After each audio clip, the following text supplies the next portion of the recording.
शरद पवार के इस्तीफे को लेकर मुंबई से खबर है।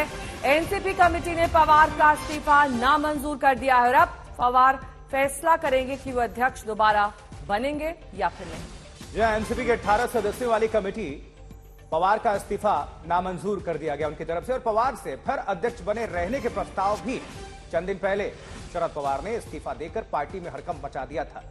और अब आपको इस वक्त की बड़ी खबर बता दें कि जो एनसीपी की कमेटी है उन्होंने शरद पवार के इस्तीफे को रिजेक्ट कर दिया है, नामंजूर कर दिया है। एनसीपी की बैठक में प्रफुल्ल पटेल भी एनसीपी कमेटी ने पवार का इस्तीफा नामंजूर किया।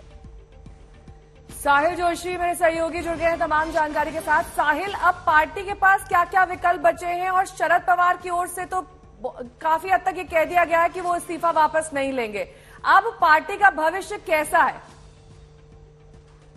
नहीं, देखिए, ऐसा है कि ये मामला थोड़ा अलग हो गया है क्योंकि जब शरद पवार ने अपने इस्तीफे की पेशकश की थी और उन्हीं के भाषण में जो उनका लिखित स्पीच था उसमें इस कमेटी का जिक्र किया गया था। इस कमेटी में कौन रहेंगे, कौन क्या मतलब उस कमेटी की भूमिका क्या रहेगी, कमेटी को क्या फैसला लेना है।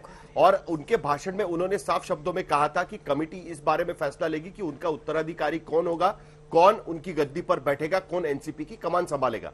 लेकिन आज हुआ ही कुछ अलग है। आज जब मीटिंग शुरू हुई तब पार्टी के नेता प्रफुल्ल पटेल और पीसी चाको इन्होंने एक प्रस्ताव रखा कि हम शरद पवार का इस्तीफा मंजूर ही नहीं कर रहे, शरद पवार ही इस पद पर बने रहेंगे। हो सकता है कि शरद पवार के साथ एक दोबारा बातचीत की जाए। थोड़ी देर में प्रफुल्ल पटेल और जयंत पाटिल ये दोनों मीडिया को संबोधित करने वाले हैं।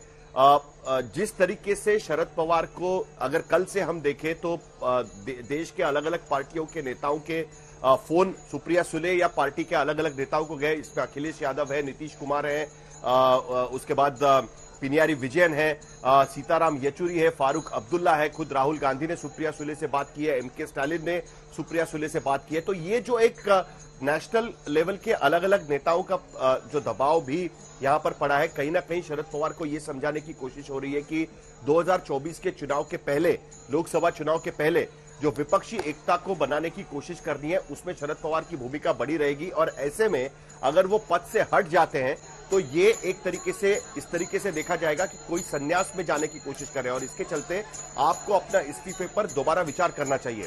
एक दूसरा प्रस्ताव उनके सामने यह रखा गया है कि कम से कम 1 साल तक, यानी अगले साल लोकसभा के चुनाव हो रहे हैं, उसके बाद अक्टूबर 2024 में महाराष्ट्र में विधानसभा के चुनाव होंगे, तो कम से कम तब तक आप पार्टी के पद पर बने रहे। 8 महीने पहले ही पार्टी की राष्ट्रीय कार्यकारिणी ने शरद पवार को 3 साल के लिए अध्यक्ष नियुक्त किया था, उसकी टर्म पूरी नहीं हुई है, तो 1 साल कम से कम और आप पद पर बने रहे, तब तक हम आपके उत्तराधिकारी के बारे में चर्चा कर सकते हैं, बातचीत कर सकते हैं और चुनाव के बाद इसके बारे में फैसला रख सकते हैं।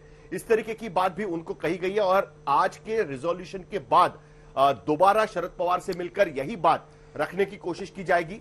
शरद पवार को पिछले 2 दिनों में पार्टी के कई नेता जी बिल्कुल आप बने रहे।